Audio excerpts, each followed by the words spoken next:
Paris, Le Seine, eat your heart out because Madrid has Madrid Río, a 7-kilometer park that runs alongside the river Manzanares here in the center of Madrid, Spain. You can ride your bike, roller skate, walk, talk to friends, have a cafe.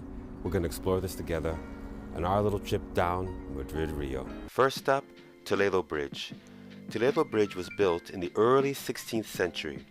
It is one of the most prominent features of Madrid Río.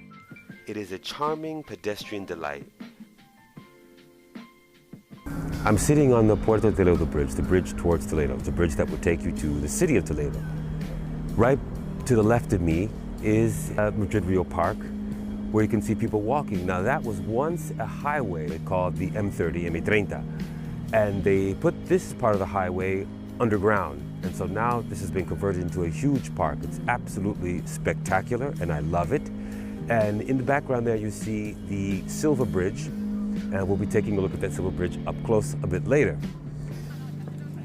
The Arganzuela Bridge, designed by French architect Dominique Perrault, don't you just love the French, was completed in 2011.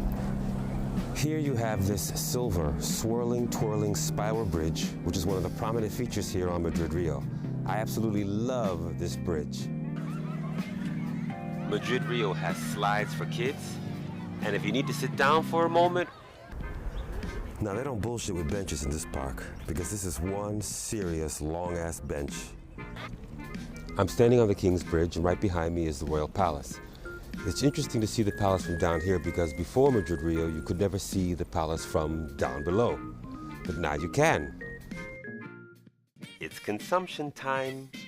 Although I thought shopping centers died in the 20th century, Madrid Río has a big old mall just alongside the Manzanares River. Close it down. Now on the opposite side of the banks of the Manzanares River, you have what's called the Matadero, or slaughterhouse in English. This, however, is not a shopping mall, it's a cultural center with music, art shows, all kinds of interesting things. Now this, I find, fits much better with Madrid Río than the shopping mall I just showed you.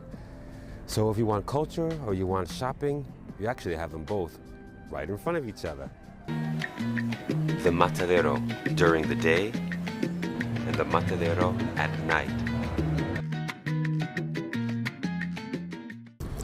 You know, it's really hard to believe that right where I'm sitting, right under my butt, was where the highway used to run. I think this just gives Madrid a totally different perspective. And if you come here as a tourist, this is one of the things you just got to see. So imagine for the people who live here, when they finally finished Madrid Río, they could open their windows and no longer breathe the smog and contamination.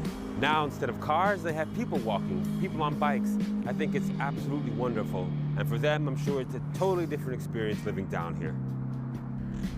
So we've come to the end of Madrid Río. One last note though, Madrid Río is actually connected to the Casa de Campo, which is one of Madrid's biggest parks. Thank you very much and see you soon.